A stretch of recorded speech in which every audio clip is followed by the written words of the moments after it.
What's going on, everybody? It is a Monday.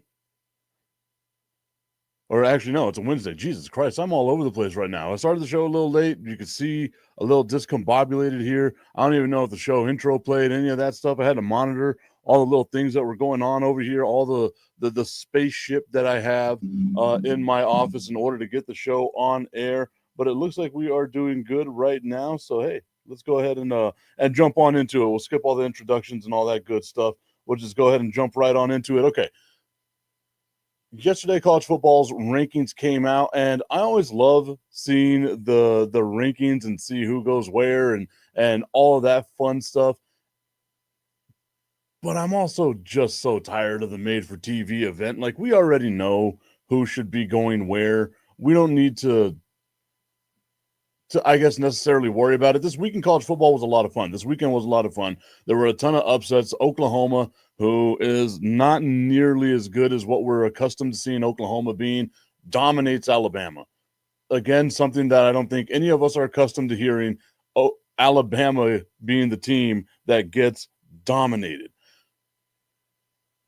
But I feel like all that was for naught because you had Indiana just getting slapped around by Ohio State, which we all kind of figured would be what happens just because Ohio State was really good. And despite the fact that Indiana was undefeated on the season, my guy Tommy Canazzo saying, Boomer, big old Sooners fan that guy is. My mom was from Oklahoma, didn't really like watching football at all, but would watch anytime OU was on TV, which back in the 90s and early 2000s was a lot.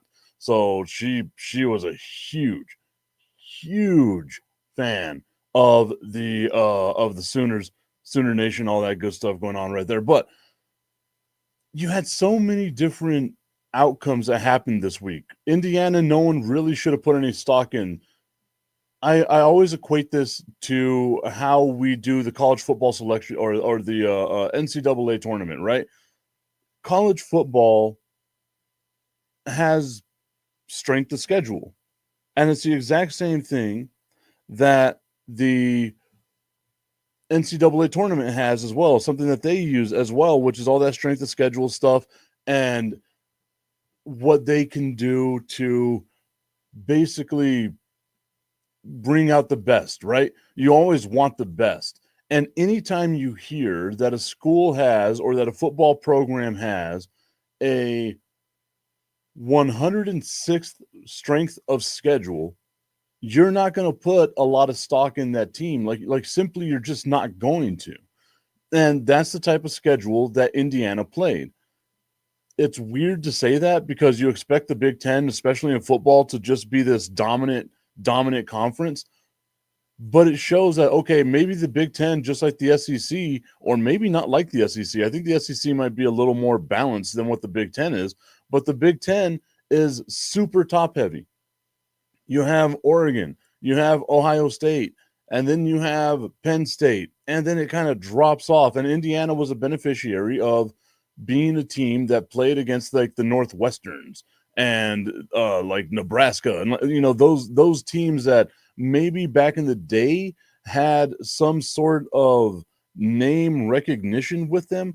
But as we're looking at them right now, they're just like BYU, right? I mentioned this a couple of days ago. It's just like watching BYU. BYU was a huge thing back in the 80s. And I know for a lot of us, especially around my age group and probably a little bit older, we look back and think to ourselves that the 80s wasn't that long ago because that's whenever we were little. My guy, I got to be the person to break this to you. You see the white in the beard here? We're in our 40s, like well into our 40s. There's no way that we should be looking at anything that happened in the early 90s and late 80s and even the 80s at all as something that can be looked at as recent history. Hell, I'm of the mindset that you can't even look at the early 2000s and even the 2010s, the early 2010s, because college football was so different back then. The landscape of college football was so different back then. And it's mind blowing to look at the landscape of college football and think to yourselves that this 12-team playoff is going to be one that is going to be successful for the long term. I think this year is going to be successful because you're going to get people watching. And I guess at the end of the day, that's all you really care about is people watching. But whenever you look at like where the standings are right now, you have number one Oregon, number 2 Ohio State, number 3 Texas, then Penn State, then Notre Dame, Miami, Georgia, Tennessee, SMU, Indiana, Boise State, and Arizona State. Arizona State obviously getting the big win over BYU this week. That basically killed BYU's hopes of doing anything in the college football playoff. But the way that this works is, even though Ohio State is the number 2 team in the country, they are currently ranked as the number 5th team in the college football playoff. You got to think of it the way that divisions are in the NFL, right? Especially like wild card weekend. You can be what the Minnesota Vikings are more than likely going to wind up being, which is a team that has a fantastic record. But you didn't win your division because you unfortunately had to play in the same division with the Lions, right? That's what's going to happen with Ohio State here. Oregon playing in the Big Ten, which again is just a mind-blowing thing to me. Oregon in the Big Ten. Oregon playing in the Big Ten pushes Ohio State down to the 5th seed. So your top 4 seeds right now that you have in the college football playoff, and Tommy Cananza likes the 12-team playoff. You know what I'm going to do, Tommy? I'm going to, if you have the ability, I'm going to send an invite here in the stream. And if you want to jump on, you can. If not, that's fine too. But if you want to, go ahead and jump on. If you want to just stay in the comment section, you can do that as well. I'm fine with that. But if you want to jump on, you can, because I want to know why people like the 12-team playoff. And maybe you can be the person that convinces me, but I just don't. There's no reason to me why the number 2 team in the country should be ranked number 5 in the college football playoff. We would be losing our minds. We would be losing our minds if the number 2 team wasn't in the top 4 last year.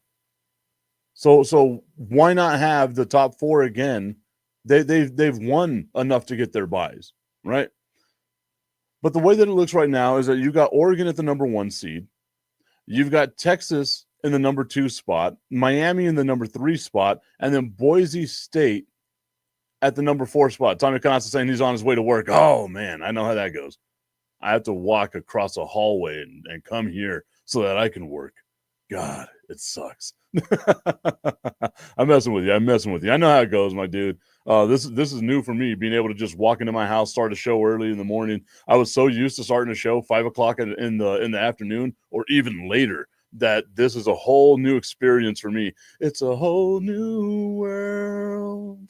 That's the last time you guys will get me singing. But there you go. So those are your top 4 seeds, right? Oregon, Texas, Miami, and Boise State. But look at where they're ranked at in the actual rankings. Oregon, number 1, not going to complain with that. Texas, number 2, not going to complain. Or number 3, not necessarily going to complain with that. Miami is the number 6 seed, and Boise State is the number 11 seed. And that's because we want to say that we want to have parity in college football and have this type of mindset where we want everyone to feel like they have an equal opportunity. I guarantee you this. Yes, Boise State's going to get a bye week. They'll more than likely play Ohio State. Boise State's going to get rocked. Whoever that group of 5 champion is going to get rocked. They do not deserve to have the 4 seed in the college football playoff games. They don't deserve a bye. Just because you play in the group of 5 and you play against a bunch of cupcakes 90% of the time doesn't mean that you have the name recognition, the reputation, the schedule, the strength of schedule to deserve a bye week. And that to me is what the real travesty here is you have a team that can win their conference. That's a major conference. And you're moving them to the side for a team in the Mountain West. It doesn't make sense to me. It's not feasible and sustainable to me, at least. At least the way that it's looking right now. I again, and maybe I'm too nihilistic when it comes to this, But I feel like the college football playoffs should just go off and branch out and do their own thing. All we care about watching on TV are those big name teams. We don't care about Cinderella whenever she makes it all the way to the Final Four. We want Cinderella to win in the first round, maybe win in the second round. But if you have a national championship game between FAU and Miami, no one's going to watch that. And we almost had that a couple of years ago. Everyone's got to remember that with the NCAA tournament. Yes, it creates a lot of fun, but whenever you had three teams based in Florida in the Final Four, nobody watched that Final Four. That's going to be what this is ultimately going to turn into. Yes, it's fun in games. It's experimental now. It's so much fun to watch this. But let's be honest. None of us care if a group of 5 team is there. None of us care about their representation. None of us care about watching Boise State. And yes, I get it. Boise State was an amazing team back in the early 2000s. They've always been kind of on the fringes, but we saw what happens to teams, the smaller name teams, when they get into the game with the big boys. TCU just a couple of years ago. I want to say they lost by 56, but I feel like it was 60-something. But they lost by a ton, right? That's where you see the difference between the haves and the have-nots. And all this is going to do is exploit that difference between the haves and the have-nots. Again, I would much rather see, if you have 12 teams, the top 3 teams from each one of the conferences. The top 3 teams from each one of those power conferences, right? You have the Big 12, who's more than likely going to get slapped around. You have Miami in the ACC, and all the ACC teams there, which I guess you would have SMU, and then let's see whoever else you want to throw in there with, right? I guess Notre Dame's going to be that team. And then you got the Big Ten and the SEC. That would make a much better TV project. That would make a much better TV broadcast. Tommy Canon's saying, but if they knock out Alabama and Georgia on the way to the championship, then they deserve to be there. That if needs to be capitalized and like one of those 300 font things that just come across the screen and slap you in the face like a wet fish. If that is the largest caveat that we have in sports. If I've said this before and it's going to sound crude, but if my aunt had a penis, she'd be my uncle. It doesn't matter what if is. If is always going to be whatever the caveat is, and we cannot live in a world of if, especially in sports. We have to live in a world of what is. What is no one wants to watch an upset like that. No one wants to watch those teams in the national championship. I promise you this, if we were to somehow get the miracle of Indiana versus Boise State in the national championship, because it's a possibility, once again, there's your if, there's your caveat, if we get that, nobody would watch that. Nobody would watch that. And we'd sit back and we'd complain about how, oh, there shouldn't be this many teams. Why are you having this many opportunities? Because, yes, football can football. Crazy things happen in football. Hell, we watched it on Sunday as Dallas Cowboys fans, seeing two teams struggle to score like your best friend at the bar on ladies' night, 3-3 at half. In the game, 36-24, whatever crazy nonsense it was, or 34-26, whatever crazy nonsense it was, because they scored 4 touchdowns in the last 3 minutes of that game because footballs. There is no way in hell that I would sit back and want to watch, just based on the possibility, Boise State versus Indiana. And you know what? I'll take it a step further. What about Arizona State versus Indiana? Is that a game that all of us would say, you know what? That declared the right national champion. Indiana and Arizona State. That's who I want to see in our national championship game. Am I a jerk for thinking this way? More than likely. And I completely own it. Tommy Cananza saying it was frustratingly exciting, though, Tip. You got to admit that. It was. I say it 1,000 times with the Dallas Cowboys. I just wish they would lose or win by a lot and stop trying to give me a heart attack. I'm already a big fat guy. I eat too much steak. I drink too much beer. I've got a coffee here that I'm waiting to drink. My heart has had zero water intake for the day, but I'm putting my heart through all kinds of things naturally. I don't need the Dallas Cowboys to increase my chances of dying young.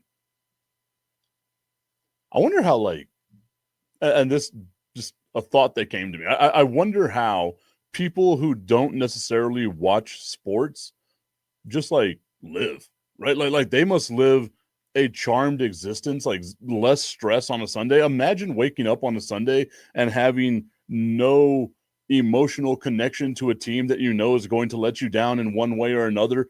And I maybe this is just the purgatory that I have my mind in right now of, if they lose to the Washington Commanders, I'm going to lose my mind because I cannot stand the Washington Commanders. Then if they beat the Washington Commanders, I'm going to lose my mind because I want a better draft pick. And we are torn in the middle of all that as Dallas Cowboys fans. Tommy Kahansa saying you wake up on a Sunday peacefully, you live peacefully. Man, that also sounds boring. I think that's what really drew me into sports was just the excitement about everything, right? I'm watching yesterday the San Antonio Spurs and the Utah Jazz battling it out in the Emirates NBA Cup tournament, in the IST, the in-season tournament, and I'm watching Victor Wembanyama drop 34 points because the man is an absolute beast, and I'm just excited every single time. And I watch him with the basketball, and I think to myself, how can that alien play basketball against us mere mortals? And that's the same way that I feel as I watch football when you see a guy like Micah Parsons, as big as he is, running as fast as he is to chase down a quarterback, or a guy like Derrick Henry just throwing people to the side because he is an ATV on legs. Like it's great fun to watch that stuff. I don't understand how people don't like sports, because what do you do for excitement in your life? You're like, oh look, the new Starbucks cup has come out. This one changes color. It makes it look fun. I can't wait to tell my friends about it. They're going to be so excited. We're all going to be able to sit down around the water cooler and talk about our favorite moments in Starbucks cup history. I don't know. It seems like a life that I would not want to live. But again, again, those are my thoughts on the college football playoff, and I'm so tired of wanting to hear people talk about parity in college football, because there is no such thing. Especially now with NIL, especially now with the fact that the ugly part is just blatantly in your face. It's just right there in front of you. The whole thought process of, it's a dirty sport, it's ran by money, and now we're not even going to hide it, is just blatantly right in your face. And that to me is kind of a disservice to the fans. It's a disservice to us who genuinely watch and care about college football. Now, granted, my teams, the teams that I support, Texas Tech and the UTEP Miners, will never have a shot. And I guess it's because I've resigned myself to that type of thinking, that they will never have a shot in the college football playoff. And we're talking about Texas Tech, who, 17 years ago? Wow, damn, I'm old. Who 17 years ago knocked off Texas, became the number one team in the country, and then Tommy Cananza's Boomer Sooners just slapped the hell out of them and brought them back to reality with, I think it was like a 63-18 victory against Texas Tech back in 2007. This is a team that has been recently a number one team. This was a team that in the mid 2010s, we could have said, hey, this is a team that's a legit contender. You know, they had Mahomes, they had all these other people on them. And even I knew at that point in time, Texas Tech, despite having a ton of talent, was never going to be an actual contender. Maybe it's because I have that thought process. I can see who the contenders are. I'm looking at this list right now. I said the nightmare scenario is Arizona State taking on Indiana. There's no way that's going to happen. Just flatly no way. You know what? I got to take that back. I don't like talking in absolutes, so I'm going to rewind that a little bit.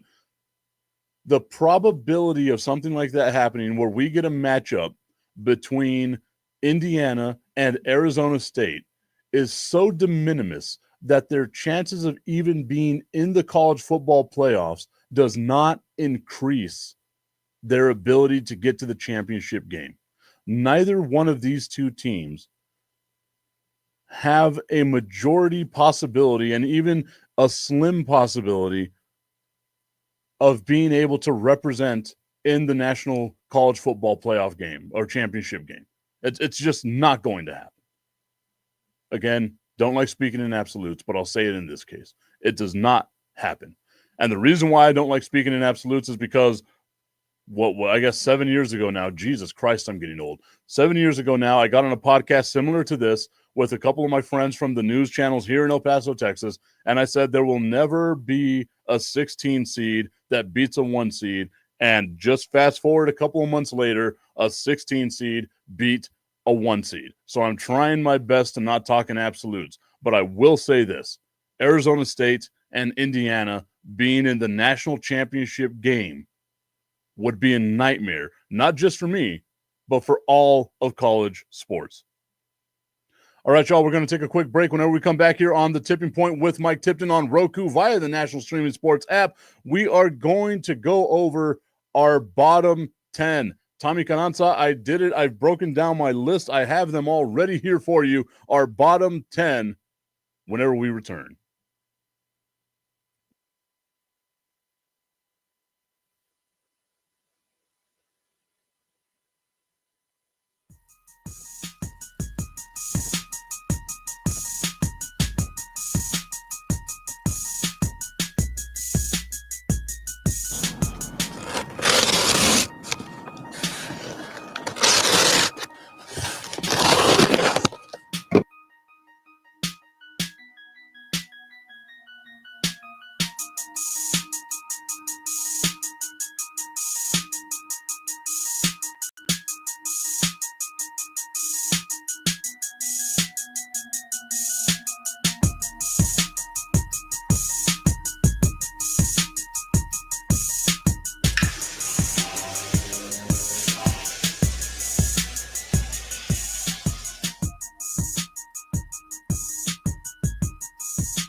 Hello, everybody. Bernie Olivas, Executive Director of the Sun Bowl Association, giving a little update for the Tony the Tiger Sun Bowl, which will be played on December 31st at noon at the Sun Bowl Stadium.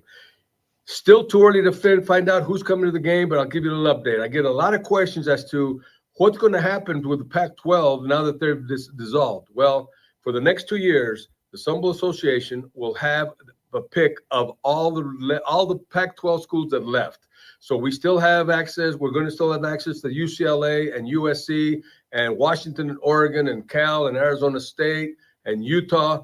But on the other side, it's still going to be the ACC. So a lot of people have been asking the questions about now that there's only 2 Pac-12 teams, who are you going to go? Well, now you know, again, December 31st, 12 noon, Sun Bowl Stadium. Tickets are going pretty well. So don't be left out. Come by the office or go to Ticketmaster and get your tickets. We'll be waiting for you. Get ready, Sun Bowl fans.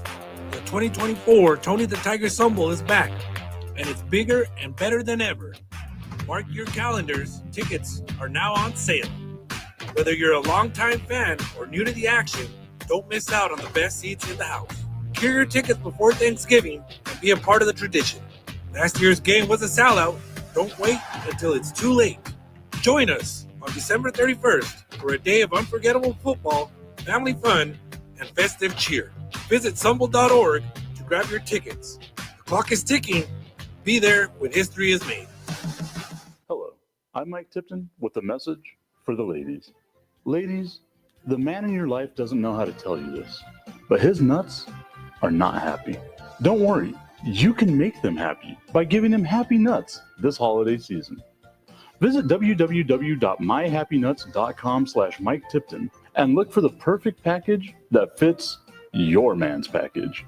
From our Jingle Bells Your Ball Smell gift box that contains a Happy Nuts Comfort Cream and Anti-Chafe Comfort Stick, two of our best sellers, and a special gift your man would love to hang from the tree, to our fresh and clean bundle, our special soaps, and even our patented nut scrubber, MyHappyNuts.com has everything you need to take your man's nuts from being sad to happy this holiday season. Visit MyHappyNuts.com/Mike Tipton today and save up to 40% on the perfect package for your man's package.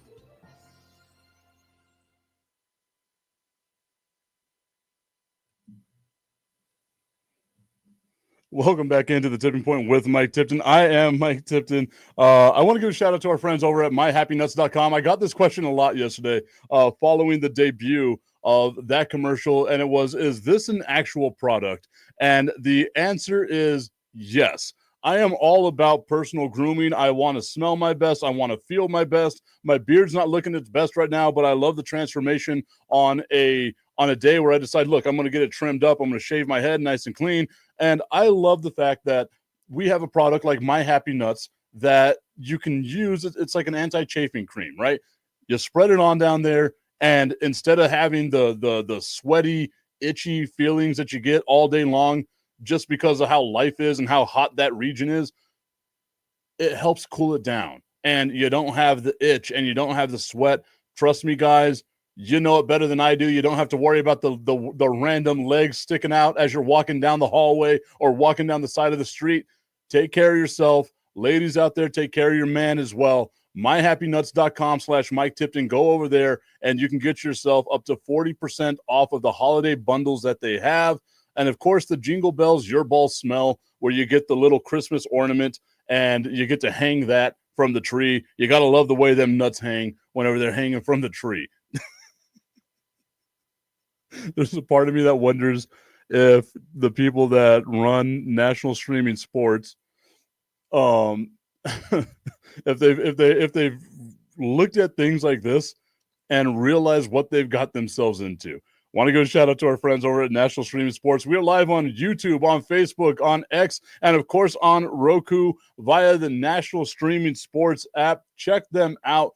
A bunch of great coverage of sports, anywhere from boxing to UFC, NFL, NBA, MLB. They've got it all over at National Streaming Sports. And of course, remember, we are brought to you by our friends over at RevAutoCarCare.com. RevAutoCarCare.com is a great place that you can go to get all of your car care needs.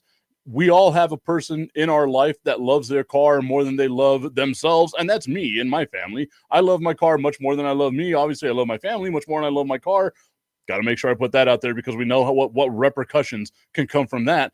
But we all have that person that loves their car. RevAutoCarCare.com is a place where you can go. Easy gifts for them. Use promo code Tipton33. Save up to 15% on all different products over at RevAutoCarCare.com. Now, I mentioned it before we went to the break, and now I've got to get over to my laptop. I have all this stuff written down. I have statistics and all kinds of stuff.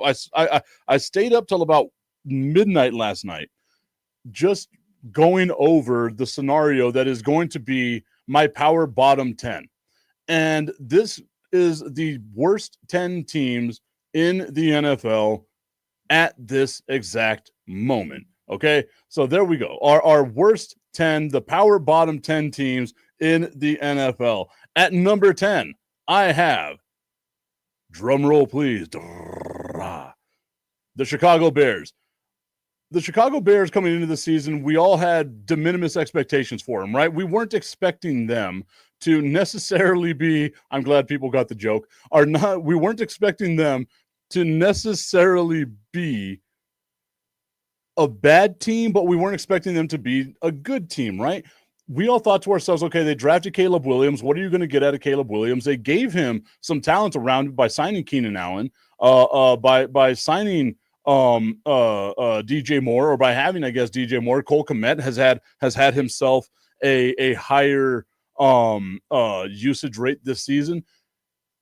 But we always kind of sat there and thought to ourselves, maybe this could be a middle of the road team, right? They're sitting now at 4-7. They have a point differential of 4. That's it. Just 4 points. Out of all their games, they have a +4, right? So they're not an overwhelming offense. Whenever you look at them statistically and you know, and you try to compare them to other teams that are out there, they're not losing by a lot. They're not winning by a lot, but they're also just not fun to watch. And it's okay to have a bad team if they're fun to watch. Like, if the Cowboys can play like this, the way that they did this past Sunday, every single week, I would be happy, right? Because at least it would be fun. Yes, it would be super stressful. My heart would more than likely explode, but it would be fun. And that's what you want from your team is don't just show up to a game and know that you are going to be, oh my Lord.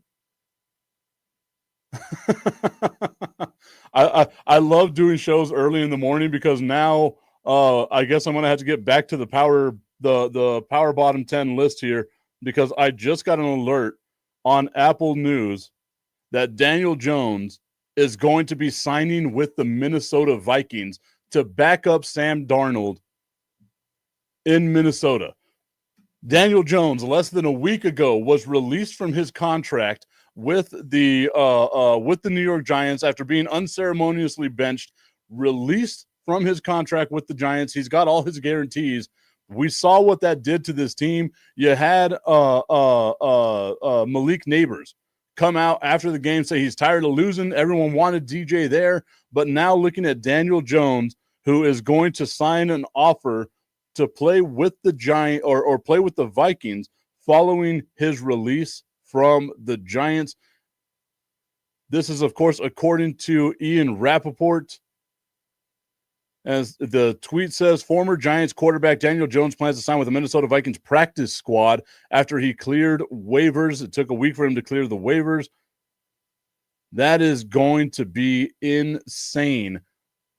And you know what? I thought the exact same thing. I see the comment here from Tommy Carranza saying that's a great move by Minnesota. That is a great move by Minnesota. What that does is it gives you depth at quarterback, right? You don't know. Maybe something happens with Sam Darnold. Now you've got a guy who's got some experience. And let's face it, Justin Jefferson, Aaron Jones, Jordan Addison, like they've got a pretty damn good team in Minnesota. I'd say a much better team in Minnesota than what he had, Daniel Jones, in New York. So that's a huge pickup for the Vikings right there. And I can say this with I could say this like as a part of what draws me into sports media, right? I love whenever we get breaking news. I didn't enjoy my time to the fullest whenever I was at a radio station here in El Paso that was a Fox Sports affiliate, because a lot of the times they wanted me to pre-record my show. And I would tell them, if something were to happen in the middle of the show, something like this, I'm expected from an audience to be able to talk about it. And it was always a little bit of pushback on that. And I'm glad that, I get breaking news here on the show and I get to say, okay, Daniel Jones, released from the New York Giants just last week, has finally cleared waivers and will sign with the Minnesota Vikings. The Minnesota Vikings 9-2 on the season, looking to make a deep push in the playoffs, signing depth at quarterback. That right there to me is a huge signing for the Minnesota Vikings. Now, granted, Daniel Jones I don't think is a great quarterback, but he's serviceable enough to get the job done. And this team is talented enough to make a deep run in the playoffs. I would say that right there that makes the Minnesota Vikings have the deepest quarterback room in the NFL right now. We always talk about it. You want depth at quarterback. You need to have a good backup quarterback, and Daniel Jones can be that guy for the Minnesota Vikings. Tommy Canazza going on to say that he thinks that Daniel Jones is a backup in Dallas. It's got to be Redder or he would take Daniel Jones as a backup in Dallas. It would have got to be better than Cooper Rush or Trey Lance. There's a part of me that says, you know what, I agree with that a little bit, but I think it's more along the lines of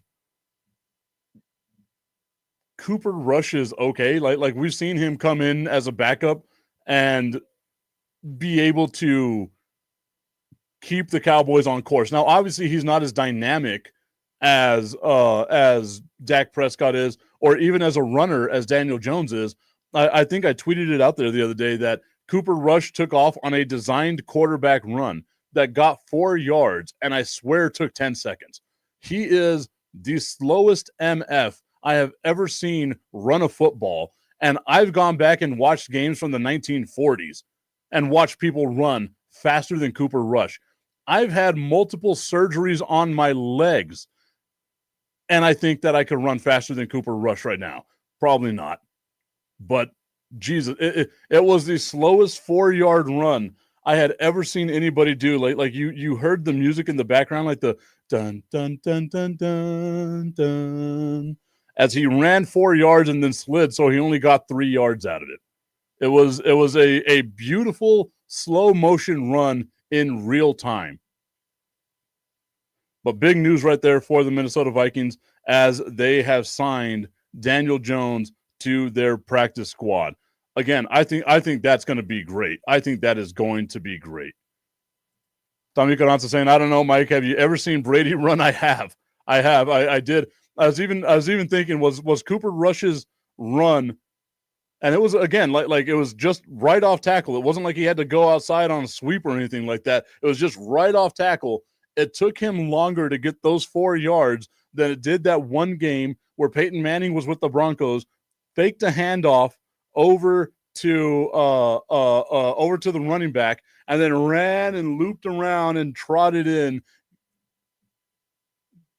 I guess we could say trotted and lumbered in to the end zone. He was Franken Manning at that point in time. He was held together by bubblegum and duct tape, that version of Peyton Manning, and it was still faster than the 4-yard straight downhill run that Cooper Rush did this weekend. All right. Getting back to our list. So, look at that breaking news right in the middle of our Power Bottom 10 list. Number 10 was the Chicago Bears. Obviously, we thought this team might be a little bit better. We've learned since the beginning of the season they are just not that good. Our number 9 team, the Tennessee Titans. The Tennessee Titans now sitting at 3-8 on the season, a negative 88-point differential. This is a team that has the meter pointing up, though, I think. They've got Tony Pollard in the mix. Tony Pollard is doing a great job for them. He's number 6 in the NFL currently in rushing over 800 yards, and it looks like the Dallas Cowboys made a mistake by letting him go. They've got a young quarterback in Will Levis. A lot of the losses that they've had have been because of injury. But whenever your main receiver is Calvin Ridley or maybe Agwanku, you've got to have a little more depth. The defense leaves a lot to be desired, as you can see here, 3-8, a negative 88 in the point differential. They're just not that good of a team. And there's a lot left to be desired right there, right? So they should be expected to pick in the top 10 of this year's NFL draft. At number 8, we have the New England Patriots. I like Drake May. I think they have a future with Drake May. What hurts them this year is that they have zero talent surrounding him. I like Ramondre Stevenson. I think that he's a decent, serviceable running back, but whenever all you have is a running game, that's all teams need to focus in on. If the New England Patriots were to give Drake May a little bit of help, just a little bit of help, the defense is solid. If he was just to have a little bit of help, this team could be somewhat of a contender maybe in the near future. Obviously, you got to address that in the draft, looking for receivers, tight ends, just anything like that that can help out your young quarterback. But I like what I've seen out of Drake May. I don't know what it is, but I think that he's got whatever it is, at least to some extent. Obviously, he's living in a huge shadow that still stands behind him and the specter of Tom Brady. but I like what I'm seeing out of Drake May right now. The Patriots, though, a negative 85 on point differential. I'm a big proponent on point differential because that shows you where your team is, at least at that point in time. We've played enough games now. The Patriots have played 11 games now, or 12 games rather. We know what this team is, and you can tell what a team is by their point differential. They're 85 points worse than the other teams in the NFL. Coming in at number 7, we have the Cleveland Browns. The Cleveland Browns 3-8 on the season, a negative 81 point differential. Again, this team has a solid run game. You got Nick Chubb obviously coming back off of the injury. You have a great defense led by Myles Garrett. He's still that guy. We saw in the head-to-head matchup what it meant for him to basically be the better pass rusher against TJ Watt on the other side in Pittsburgh. He even said as much. He wants to remind people that he is still that guy. He is constantly double-teamed and sometimes triple-teamed and somehow still gets to the quarterback each time. The biggest issue that the Cleveland Browns have is at quarterback. Do you trust famous Jameis?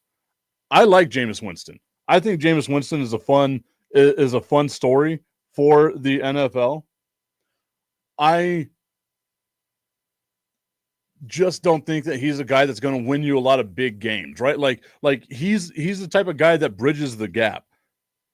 Destiny saying, poor Cooper Rush. Yes, poor Cooper Rush, but he deserves it. He slowest person in the history of the NFL. I believe that a lot of you might not remember this. I know Destiny does for sure. Sam Adams from the Detroit Lions scooping up a fumble, rumbling 64 yards to try to get him a touchdown. A big fat guy running down the sidelines, trying to get himself a tutty, was faster than Cooper Rush. Just exponentially faster than Cooper Rush on that run.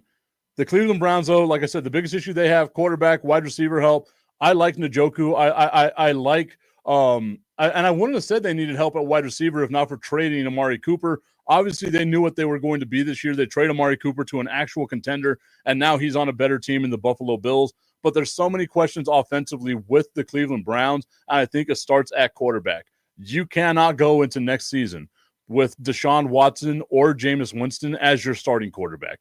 You've got to go out there and try to get someone else. Do you go out and try to sign Daniel Jones, a guy that's a proven starter? But if I'm Daniel Jones, I don't know if I want to go that route. I don't know if that's the team that I want to play for. Maybe if they sign some talent out there, maybe that's where you go if you're Daniel Jones. Okay. At number 6, we have the terrible, and I love saying this, New York Jets. The Jets are an absolute dumpster fire.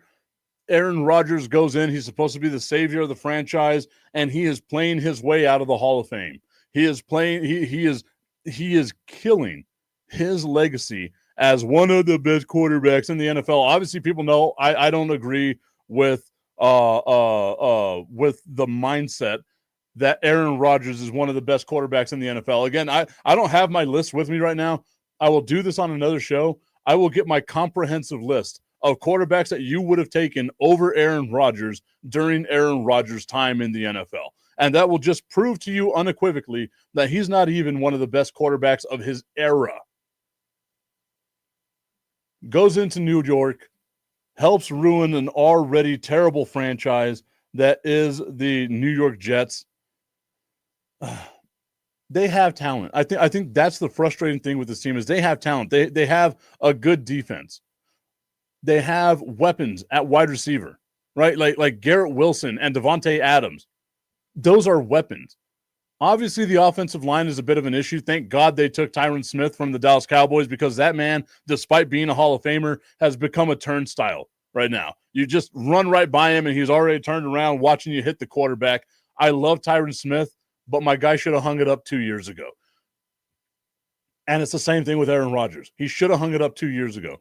This is a man who said that the Green Bay Packers were not a good enough team for him. Leaves the Green Bay Packers despite making back-to-back NFC championship games. They have Jordan Love now. They lose a lot of weapons on offense because they want to follow Aaron Rodgers over to New York. And this team has still churned out win after win after win, making it to the playoffs last year, stunning the Dallas Cowboys, and beginning this streak of the Dallas Cowboys losing, 6 consecutive games at home by more than 20 points. God, that sounds so bad. The Dallas Cowboys still have not won a home game in 2024. Just throwing that out there. Still haven't won a home game in 2024. 4-7 on the season. Haven't won a home game in 2024. Hopefully that changes this upcoming week as the Dallas Cowboys take on Tommy Cutlets and the New York Giants. So there you go. Right now, the 10 through 6, the Bears, the Titans, the Patriots, the Browns, and the Jets. The Jets got a lot of questions that need to be asked. Whenever we come back, though, we will get into the power bottom 5 here on the Tipping Point with Mike Tipton. But first, a word from our sponsors. Hello, I'm Mike Tipton with a message for the ladies. Ladies, the man in your life doesn't know how to tell you this, but his nuts are not happy. Don't worry, you can make them happy by giving them happy nuts this holiday season.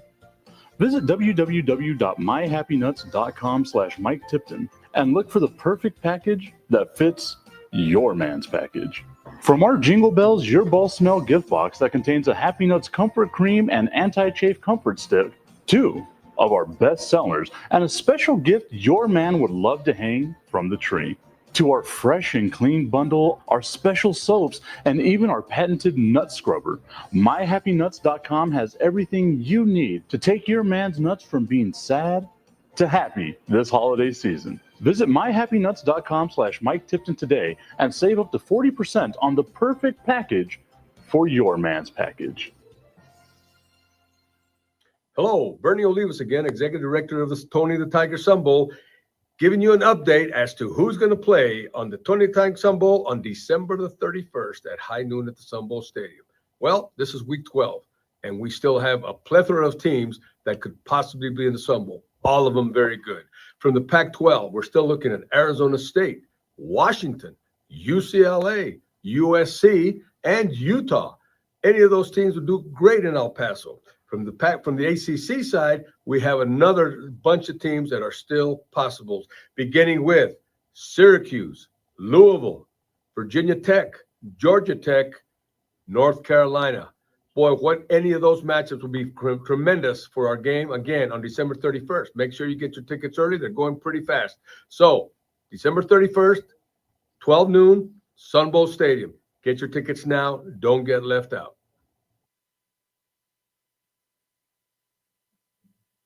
Thank you to our friends from over at the Sun Bowl Association providing us with all that information about the Sun Bowl El Paso's game. It's going to be, once again, New Year's Eve at high noon. We've got to love everything that we get with the Sun Bowl. Tommy Cananzo saying, Tip, Happy Nuts better pay you some money for that commercial. My guy, it's all up to y'all. That's why I keep putting it out there. Y'all go, give them traffic, show them that your boy's doing a good job. I don't care what you buy, get something maybe. I get a little kickback off of that. I believe it's anywhere between 5 to 10%, just depending on what the product is. And I was happy enough yesterday that I got an email from Happy Nuts saying your link is performing very well compared to what it had been in the past. The awesome thing is that the first video I did for this was able to generate enough traffic that they said, you know what, maybe this guy is worth a damn. So I've got another commercial that I'm baking right now.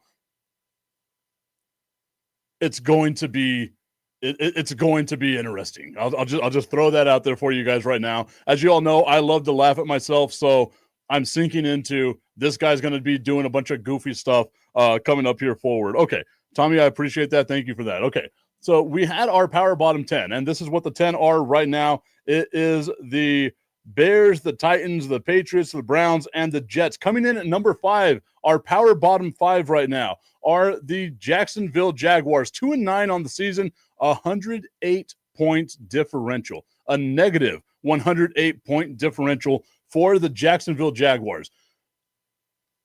This team is just bad. Like there's nothing to say here. Trevor Lawrence hasn't lived up to being the number 1 overall pick, and I think that that's been a normal case for a lot of quarterbacks as they kind of progress with a bad team. Like, obviously you're a bad team if you're drafting that high. A lot of times you have outliers, right? Like the Dallas Cowboys, if they get a top 5 pick, it's because of circumstantial stuff, right? they are not as bad as their record says they are at this moment. They will eventually progress to the mean, and they'll be a 9-8, 10-7, maybe even 8-9 team as we end the year, right? Like they were not going to be one of the bottom dwelling teams just because there's so much talent on there. There is none in Jacksonville, just none in Jacksonville. The Jaguars going to be struggling through it as we continue here. Coming up in the number 4 spot, we have the Las Vegas Raiders. This was a team that defensively we thought was going to be somewhat decent, was going to be an okay defensive team. They got guys like Max Crosby there, and we saw it. He was trade bait this off or at the trade deadline. Mark Davis comes out and says, I'm never trading this guy. He is a Raider. He is going to be a Raider. Well, if he's going to be a Raider, then you've got to do something else. You got to do something to help him out. You traded Devontae Adams away. You let Josh Jacobs go. Gardner Minshew was your starting quarterback. He's now out for the remainder of the season with the broken clavicle. And now Aiden O'Connell, who I thought was halfway decent last year, who should have been the starter this year, is going to have to try to pick up the slack with zero talent in that area. Yes, they've got a good tight end in Bowers. Great tight end in Brock Bowers. But you need so much more than just a tight end. And the Raiders, to me, sitting now at 2-9, a negative 108 point differential once again, just like the Jacksonville Jaguars. This is going to be a team that's got a little bit of an uphill battle that they're going to have to do. Number 3, the New York Giants. Enough said. Right, like that's all we got to say about the Giants. They just released Daniel Jones. They should have signed Saquon Barkley, who's should be the MVP of the league. This is not a good team. Tommy Cutlets is going to be their starting quarterback. He was 3rd on the depth chart. And obviously just, the Giants being the Giants said, look, we're giving up on this season. We're going to let Tommy Cutlets be our quarterback. We're going to go into Dallas with Cooper Rush versus Tommy Cutlets on Thanksgiving, which is what everybody wants to watch. I was also asked who the hell is Tommy Cutlets. It's Tommy DeVito is his name. Tommy Cutlets is not his real name, although that would be a pretty fun name. If his real name was Tommy Cutlets, that would be a pretty fun name. At number two, the Carolina Panthers. Again, just a bad team. Just overall a bad team, a bad situation. I like seeing Bryce Young. He's starting to get a little better. Maybe we get some pieces around him and he can be okay. They've got Chuba Hubbard, who's a pretty damn decent running back. The defense is bad. The offense is bad. A lot of questions in Carolina for the Panthers. And now, the number 1 team, the number 1 power bottom team in the NFL are the Dallas Cowboys. And here's why. Yes, their record is 4-7 on the season. They just came off of an intriguing win against the Washington Commanders. The biggest issue with the Dallas Cowboys that none of these other teams have is salary cap. What can the Dallas Cowboys do with salary cap? Who's going to be coming off the cap next year? And that's the question that we have. Is it going to be Zach Martin? He's going to have to retire in order for the Cowboys not to have any dead cap space. Or do you keep Zach Martin? How do you pay Micah Parsons? Money is going to be the biggest issue with the Dallas Cowboys. Unlike a lot of these other teams, who's going to be the head coach of the Dallas Cowboys? What's going to be the offensive and defensive scheme of the Dallas Cowboys heading forward? And unlike a lot of these other teams out there, except for maybe the Jets, will the owner keep his nose out of all the business? And the answer to that is simply going to be no. He's the owner and the GM of this team. The Dallas Cowboys are going to go into this offseason once again in a middling spot, not good enough to do any damage in the playoffs, not bad enough to be a number 1 drafting type team. They're just going to live in that purgatory line that they've been living in since 1996 and failing to see what ways they can get better at. Yes, they've done great in the draft. We can all say that. They've done great in the draft. Tommy Cananza going on and saying, even if the Cowboys had the money, they wouldn't spend it. I don't necessarily agree with that. Again, they spent $90 million this year on 2 people. If you let Dak Prescott go, who are you replacing him with? You're not going to let CeeDee Lamb go. If you let CeeDee Lamb go, everyone in Dallas would have lost their mind. You had to pay these guys, and unfortunately for Dak, or fortunately for Dak, unfortunately for the Dallas Cowboys, that's the market price for a starting quarterback in the NFL now. Just wait until next year whenever more people get up higher, higher, and higher. Tommy Canazza saying at least we won Mike Tipton's toilet bowl. That's right. The Dallas Cowboys, the power bottom of the NFL. 4-7 on the season, just not getting the job done. And it seems to me, again, more questions than answers. More questions than answers when it comes to the Dallas Cowboys. Tommy Canazza going on and saying, yeah, but they don't spend the money on outside free agents. I'll agree with that. 100%, Tommy, I will agree with that. The Dallas Cowboys have a lot of questions. And unlike a lot of these other teams that are on this list, some are pointing up, some are pointing down. The Dallas Cowboys have just flatlined. And that, to me, is the worst place that you can be as a sports fan, is when your team just flatlines. Yes, record-wise, the Cowboys are better than a lot of the other teams on this list. But in actuality, are they?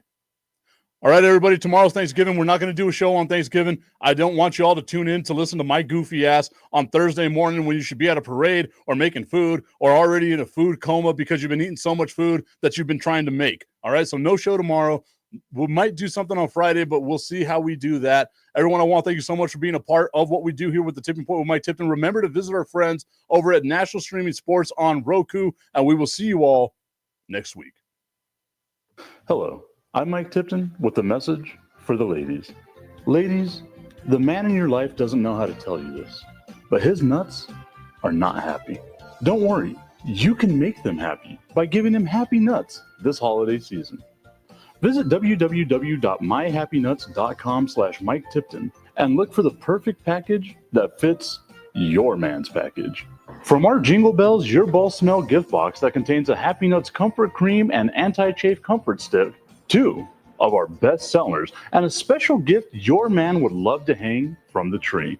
To our fresh and clean bundle, our special soaps, and even our patented nut scrubber, MyHappyNuts.com has everything you need to take your man's nuts from being sad to happy this holiday season. Visit MyHappyNuts.com/Mike Tipton today and save up to 40% on the perfect package for your man's package.